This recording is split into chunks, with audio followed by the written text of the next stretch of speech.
The cul-de-sac of Serenity Pines looked like every other slice of suburban heaven in America. White picket dreams, lawns trimmed to military precision, and flags that never dared wave too boldly. But beneath the perfect paint and synchronized sprinklers lurked the real ruler. The Serenity Pines HOA 12 years ago, when the developer first broke ground. Ethan Caldwell had been the guy with the legal pad and the quiet voice. He drafted every covenant, every enforcement clause, every loophole-proof sentence that kept the place from sliding into chaos. Neighbors called him at midnight when a new mailbox shade sparked war. Board presidents came and went, but Ethan stayed, the comm center in khakis and a navy pullover, the man who knew where every comma lived. Then Karen Langley moved in. She arrived in a leased BMW with a fresh start bumper sticker and a smile sharp enough to cut glass. Within 6 months, she'd charmed enough retirees and young professionals to win the HOA presidency. It's time for modern community standards, she announced at her first meeting, heels clicking like a metronome of progress. No more rigid old rules holding us back. We need agility, synergy, a narrative that actually connects with today's homeowner.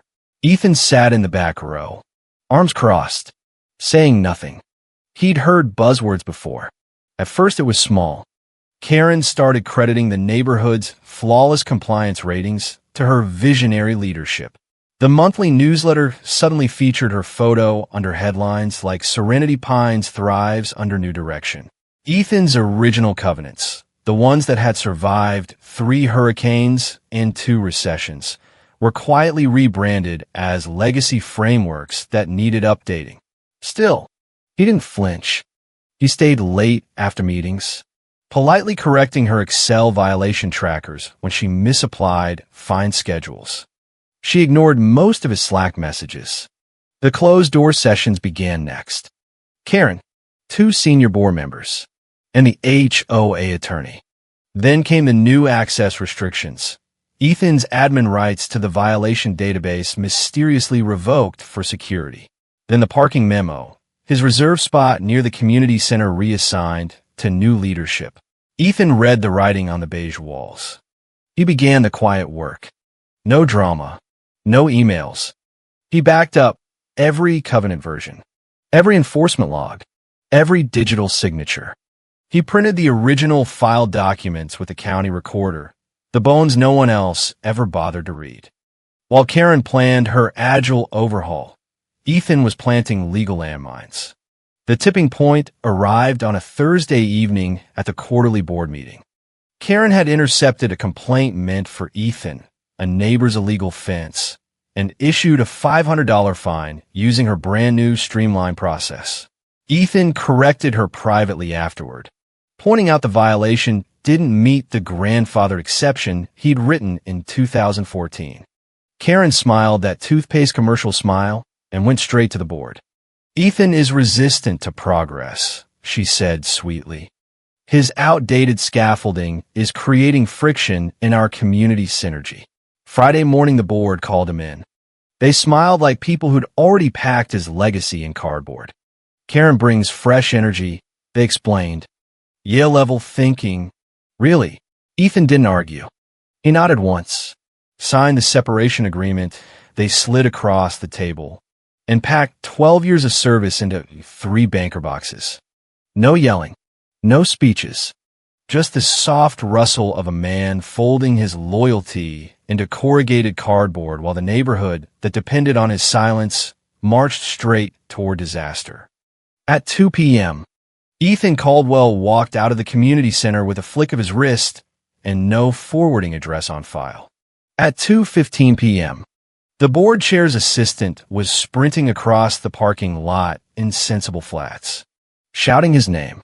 Ethan was already 3 blocks away, calm as still water, watching the identical roofs disappear in his rearview mirror. Because for the first time in 12 years, Serenity Pines was no longer his problem, or so everyone thought. The first time most residents saw Karen Langley in action. She was arguing with the landscaper over the exact shade of community-approved mulch, like the fate of Western civilization hung on bar color. Tight blazer, no wrinkles, teeth so white they could guide ships at night.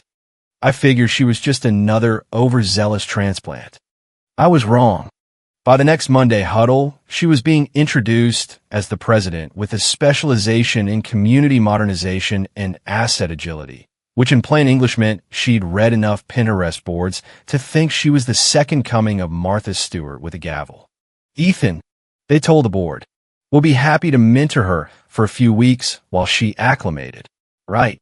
Acclimated like teaching a shark to use the community pool. Karen didn't ask questions. She made declarations. These covenants are a little rigid, she said, flipping through the binder Ethan had spent a decade perfecting. What if we reframe our enforcement cadence through a narrative-first lens? Homeowners connect with stories, not legalese. Covenants are stories, Ethan replied. Deadpan. They just don't come with inspirational music. She laughed too loud, too fake, then waved over the assistant and asked for a clean copy of his quarterly compliance models. She looked right through him. That was week 1. Week 2, she told the board they should sunset Ethan's legacy frameworks. They create redundancy drag, she declared, presenting slides with more gradients than a sunset and fonts that screamed ransom note. Half her numbers were pulled from neighborhood Facebook groups, but it didn't matter. She looked the part. The board ate it up like it was artisanal kale. They started inviting her to the closed executive sessions Ethan used to run. She'd return with feedback like they want more dynamism. Nobody asked what that meant. Ethan tried to be gracious. He offered to walk her through the grandfathered exceptions twice. She waved him off. That's so 2014. He explained the compliance waterfall that prevented selective enforcement lawsuits. She shrugged. Let's simplify. Residents want less friction. Sure, let's all live blindfolded because friction is hard. The hardest part wasn't the disrespect. The hardest part was watching the board let it happen. People who once begged Ethan to interpret a single sentence about satellite dishes now nodded like bobbleheads at Karen's TED Talk light about decentralized harmony loops. So Ethan got quiet. He stopped correcting her trackers. Instead, he started logging every change, every unauthorized overwrite. He backed up everything twice, once on the HOA server, once on a private encrypted drive. He printed the key county filed covenants, the ones buried in clause 17.2 that no one else had ever bothered to read because Ethan always handled it. It didn't take a crystal ball. The whispers grew louder. Karen's name started appearing on every enforcement notice. The transition wasn't a theory anymore. It was a timeline, and Ethan wasn't on it. But covenants remember. They don't care about blazers or white teeth or who brought gluten-free muffins to the meeting. They care about signatures, filings, and chain of custody. And Ethan was still the original architect. He knew what was coming the moment the calendar invite hit his inbox. Subject line, transition discussion, board only. No agenda, no prep. Just a 15-minute slot sandwich between a mindful mulch seminar and Karen's latest vision board presentation. Ethan showed up early. Of course. Muscle memory. He sat in the beige conference room that smelled like printer toner and half-hearted apologies and waited. The board chair walked in with a clipboard, followed by Karen wearing her best performative empathy face. Ethan didn't bother with pleasantries. He leaned back, crossed one ankle over the other, and said, "Is this where I'm supposed to look surprised?" The chair tried for a smile and landed somewhere between pity and constipation. "Ethan, as you know, we're undergoing strategic realignment." The corporate exorcism. Karen jumped in smoothly. "You've done wonderful work, but we need fresh energy." My Yale-level background. Ethan cut her off gently. Yale doesn't file covenants with the county recorder. They slid the separation agreement across the table. Standard offboarding. Nothing unusual. They just asked that he not discuss internal enforcement architecture. Ethan signed it mid-sentence. The board chair blinked. You don't want to read it? Ethan capped the pen. I wrote half the policies in this binder. The other half were copy-pasted from a template Karen couldn't even qualify for. Packing took exactly 21 minutes. 3 boxes, mostly binders, and 2 backup drives with barcodes only legal ever noticed. He left the desk cleaner than he found it. No note, no framed photos. The only personal item he took was the coffee mug that read, "I excel under pressure." Ironic. Really? When he walked out, nobody looked up. Not because they didn't notice, but because they did. The sound of his shoes on the tile was the funeral march for every excuse they'd ever used. The glitch hit at 2:13 p.m., exactly 13 minutes after Ethan Caldwell swiped his badge for the last time. Karen Langley sat at the head of the glossy conference table like a queen awaiting tribute. She was flanked by the board, a fresh kombucha in hand, and a color-coded enforcement deck loaded for the 3 p.m. Operation Perfect Lawn rollout. The plan was to walk the entire neighborhood through her newly streamlined fine schedule. She clicked the first slide, worked fine. Slide 2, nothing. The wall-mounted screen flickered, then froze. A low worrying hum came from the console. Then a gray overlay dropped across the violation database like a curtain on opening night. A pop-up box appeared in plain bureaucratic font. Authorization required. Post-separation compliance, key missing. Locked under Clause 17.2b. Karen blinked. What the hell is Clause 17.2? Nobody answered because no one in that room knew. Ethan had written Clause 17.2. She clicked again. Same error. She tried to refresh the database from the master library. Denied. Another box flashed. Change attempt logged at 14:13.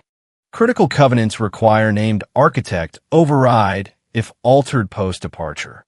System locked to preserve county compliance. The IT volunteer in the corner. A college kid who'd been told this meeting was just a formality. Slowly raised his hand like he was in kindergarten. I think that means the guy who built the system locked it down when he left. Karen's jaw flexed. Are you saying I can't access the deck for the fines I'm rolling out in 45 minutes? She glanced at the clock. The IT kid trailed off, staring at the lock screen like it might explode. It unlocks everything. One board member leaned forward. Just override it. You have admin credentials, right? The kid shook his head. Nobody does. Only Ethan had root-level access and the county filed original. Silence. Awkward. Itching silence. Karen stormed out, heels stabbing the tile like a metronome of failure. Call whoever. Get me back in that database. By 2:21, 3 people were hunched over her laptop in the bullpen. Screens mirrored. Tempers rising. Every time they tried to load the violation tracker, the same cold line blinked back. Post-separation lock enforced. Please contact original architect or county legal custodian. They tried switching terminals, restarting the portal, resetting her session. Nothing. The lock wasn't cosmetic. It was systemic. Redundancy layers. Deep registry blocks. The kind of thing built by someone who understood what it meant to have 12 years of work treated like a Pinterest mood board. At 2:27, the board chair's assistant appeared. Breathless. Karen, the county recorder's office just called. They're holding all new enforcement filings because the digital signatures don't match the filed master. Something about Clause 17.2b. Karen's voice was ice. Tell them Ethan did this. The assistant blinked. Did what? Sabotaged the system. The IT kid coughed. Technically, it's not sabotage if it's in the original covenants. It's a flag. A security layer. Honestly, it's kind of genius. Karen spun on him. Are you defending this? He looked horrified. No, I'm just saying this lockout was built into the structure years ago, long before today. Her hands curled into fists. He planned this. By 2:33, the board chair himself appeared. Tie half loosened. Face red. Update. Now, Karen launched into her victim monologue.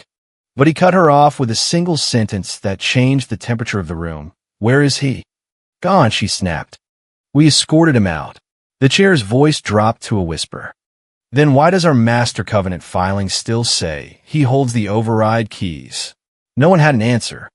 By 2:36, the front desk confirmed Ethan had left the premises without fanfare. No forwarding info. No retaliation. Just 3 cardboard boxes and a gas station coffee. At 2:38, the board chair's assistant kicked off her flats and ran. Not walked. Ran through the parking lot. Because if that database didn't load in the next 20 minutes, every new fine Karen had queued would be invalid. And the first wave of neighbor lawsuits was already brewing. And the only man who could stop it was already sipping coffee 3 blocks away, watching the perfect lawns of Serenity Pines come unglued on a schedule he'd written months ago. By 2:42 p.m., the community center was radioactive. Karen's laptop had been unplugged, replugged, rebooted, and threatened with deletion. One volunteer even tried praying over it, which under the circumstances wasn't entirely unreasonable. The database remained sealed tighter than a bank vault. The board chair, pacing like a hostage negotiator with no one to negotiate with, finally snapped. Get legal on the phone. They're at the compliance retreat in Sedona, the assistant said. Voice thin. No cell service. It was on the calendar. What kind of legal team goes off-grid before mass fine rollout? The kind that was told everything was under control. Silence again. It was the same college kid who finally asked the question no one wanted answered. Wait, who built this database again? Karen scoffed. Ethan. But I already restructured it. His framework was too rigid. Mine's more. His framework is what's stopping us from loading your restructure, the kid snapped. This isn't a software glitch. This is an internal legal safeguard baked into the county-filed covenants for years. Another pop-up blinked across every screen like final judgment. Unauthorized changes detected. Compliance escalation triggered. Clause 17.2b in effect. And that's when the collective mental rewind hit. Every board member replayed years of brushed-off policy updates, ignored emails titled Security Protocol Amendment, Urgent. Somewhere deep in the county recorder's digital graveyard sat a document authored by Ethan outlining contingency architecture for post-separation control. Clause 17.2 wasn't a footnote. It was a legal deadbolt. In the event of the named architect's separation, any critical enforcement system or covenant amendment shall require a certified in-person override from the original architect or designated county custodian before modifications may proceed. The override wasn't digital. It was analog, in person, shared only between Ethan and the county legal lead, who is currently doing yoga in Arizona. Until Monday morning, every new fine, every rule change, every enforcement action was locked behind an ethical wall built by the man they just voted out with zero notice and a $12 tote bag. The board began murmuring. You mean we can't issue fines? Who else has the code? Did we even read the separation agreement? And somewhere between a member swearing under his breath and someone else Googling Clause 17.2b Serenity Pines, the full gravity dropped. They hadn't just removed a board advisor. They'd removed the systems designer, the one person who understood the skeleton under all the glossy slides and empty jargon. And he hadn't yelled. He hadn't posted on Nextdoor. He had simply walked out and taken the keys with him. Someone call him. The board chair growled, visibly sweating. Now, Karen, silent for the first time in hours, whispered. He won't answer. Why not? She looked down. Because I told him last week we didn't need his outdated scaffolding anymore. The room was quiet enough to hear the AC kick on. At 2:49 p.m., the first wave of angry homeowners started gathering outside. At 2:50, the board chair stood in front of a locked screen, staring into the abyss of one quiet man's foresight. Ethan hadn't sabotaged anything. He had simply obeyed the rules he wrote. And they had just forgotten who wrote them. The assistant hit the pavement in shoes never meant for running. She spotted Ethan's sedan parked just past the employee lot. Window down, black coffee in hand, calm as a monk. She jogged up, out of breath, gripping the edge of his window.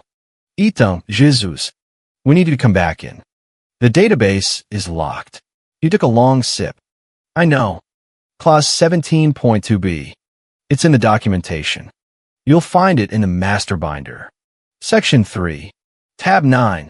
Can you just come in and unlock it? I'm not staff, he replied, shrugging. The board was clear about that. Ethan, the chair, is begging. I'm flattered, he said, not sounding flattered at all. But I have a meeting in 10 minutes. He turned his phone so she could see the calendar. Intro call, Grafton Legal Partners. Her eyes widened. You're interviewing? He smiled. They reached out last quarter. Heard about our covenant model. They appreciate legacy systems. She paused, then remembered her mission. Look, they'll pay. They just need access. It's urgent. Ethan nodded at the community center behind her. Everything they need is inside that office and the protocols I drafted. If they'd read instead of rearranged, they'd already be fine. He glanced at the rearview mirror, watching Karen pacing inside the glass room. Still talking with her hands like volume could brute force a solution. I'm not locking anything down, he said quietly. The system just doesn't recognize her authority. The assistant ran both hands through her hair. She says you sabotaged it. Ethan turned slowly. Of course she does. He reached into his bag and pulled out a small USB. Want to see something? She nodded. He handed it over. Logs from the past 10 days. Every time she tried to rewrite core enforcement logic, the system flagged the change. Auto-archive the originals. Log the deltas. Time-stamped. Internal compliance rule I built back when she was still faking her LinkedIn profile. Back inside, Karen was doubling down, voice shrill. This is sabotage. He set this up to make me look incompetent. The IT kid shook his head. No, ma'am. You initiated structure changes without architect sign-off. The system did exactly what it was told to do. If anything, it's working perfectly. The board chair stepped out, eyes finding the assistant outside the glass. She gave a small shake of her head. No dice. The assistant turned back to the car. Is there any way you'd consider? I left quietly, Ethan said. They made a decision. So did I. And for what it's worth, he glanced at the USB still clutched in her hand. That database will unlock itself Monday morning when county legal returns if the neighborhood survives that long. She swallowed hard. They won't. Ethan gave her a small, almost sympathetic smile. Then maybe next time they'll keep the locksmith on payroll. The sedan rolled forward, calm as ever, turning down the street with all the urgency of a weekend grocery run. Inside the center, panic was metastasizing. Karen, once queen of the boardroom, was now cornered in her own slide deck. Her voice grew shrill. Her talking points collapsed under audit logs and black and white system alerts. And Ethan didn't raise his voice. He didn't fight. He didn't have to. He had something better, a system that didn't care who wore the blazer, just who had the key. And the one they called expendable? He was untouchable. Monday morning hit like a funeral procession wrapped in business casual. The community center blinds were drawn for the first time in years. No music in the lobby, no pastries at the front desk, just quiet shuffling and weak coffee. A few residents passed each other in the hallway like kids walking past a haunted house. Eyes wide, mouths shut, hoping the ghost haunting the HOA wouldn't notice them. And at 9 a.m., sharp Ethan Caldwell walked back into Serenity Pines. Not with a badge, with a 6-month retainer contract. Independent consultant. Discretionary hours. Direct board reporting line. He wore the same wrinkled khakis and navy pullover they used to side-eye. Carried the same scratched thermos that had survived 3 hurricanes and 2 board purges. But this time, no one smirked. This time, people stood. The conference room was already occupied when he arrived. No familiar smiles, just stiff nods, some embarrassed, some angry at themselves, at each other, at the realization that somewhere in their climb, they'd mistaken shine for substance. The new board rep met him in the glass lobby. "She's not here," the rep said quietly. "Karen," Ethan raised an eyebrow. "She's been placed on administrative leave pending review." "Of course she has." There was no satisfaction in his voice, just inevitability. The contract was already printed, signed by county legal, stamped with the board's initials. A red folder sat at the head of the table like an offering. Ethan flipped it open. Scanned. Clause 4. Consultant shall not be treated as staff. Clause 6. Consultant shall be given full system access. Clause 7. Consultant may amend architecture without prior board approval in matters of compliance risk. He slid the folder back. "No desk," he said simply. "No emails. No team meetings. If I'm here, I'm consulting, not cleaning up someone's mess." The board chair nodded. Understood. In the hours that followed, Ethan walked them through what they'd missed. Not the numbers they could read, but the why beneath them, the logic, the integrity behind every cascading clause they'd blindly replaced with buzzwords and cosmetic charts.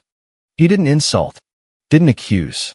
He simply laid out the blueprint they'd tried to pave over and left the conclusion to them. By the time the first wave of angry residents arrived for the emergency town hall, everything worked. The database loaded. The dashboards ticked. The risk scenarios adjusted in real time. It wasn't showy. It was just right. And Karen, her name never came up. Not once. Not in passing. Not in excuses.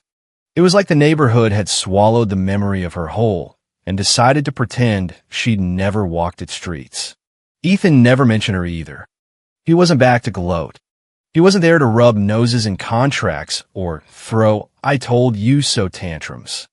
He was there because he'd built something that mattered and watched them nearly burn it down for the sake of a brand refresh and a polished resume. Now, they were paying him to rebuild it. And this time he wasn't asking for a seat. They'd set the table around him. One older board member leaned over as the meeting wound down and whispered, "You could have burned us to the ground." Ethan shook his head. Wasn't necessary. He stood, took his folder, nodded once. Because vindication doesn't always come with applause. Sometimes it's just walking through the same door, they push you out with your name on the contract and their signature at the bottom. The quarterly covenant review returned to in-person for the first time since the debacle. No one said it out loud, but the mood was different now, calmer, less theatrical. The slides were fewer, the language tighter, and for once there was no panic backstage. Residents sat at the center tables, eyes sharp. The board chair opened with a firm nod and no fake flourish. No buzzwords, just data. Stability language like risk-adjusted integrity metrics and compliance continuity controls peppered the presentation like armor. Every clause carried weight. Every projection was lean, defensible. Ethan sat in the back row. No name tag, no spotlight, just a notepad on his knee and black coffee in hand. He didn't fidget. He just watched as the system spoke for itself. At slide 14, the chair paused. "This," he said, pointing at the live covenant simulation, "is only possible because of a structural mind behind our safeguards. Someone who understood that flexibility doesn't mean fragility. That resilience must be designed, not hoped for." A few heads turned. No one said the name. They didn't have to.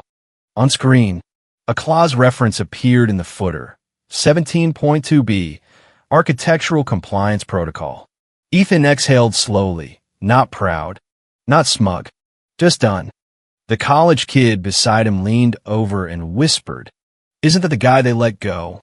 Ethan didn't flinch. He just stood up, tucked his notepad into his coat pocket, and slung the coffee cup into the nearby bin with perfect aim. Briefly, he said, sliding on his coat, "I just forgot to take the keys with me." And then he walked out quietly as the neighborhood behind him finally remembered how to stand on its own. Because the best systems don't scream for credit. They just work long after you're gone.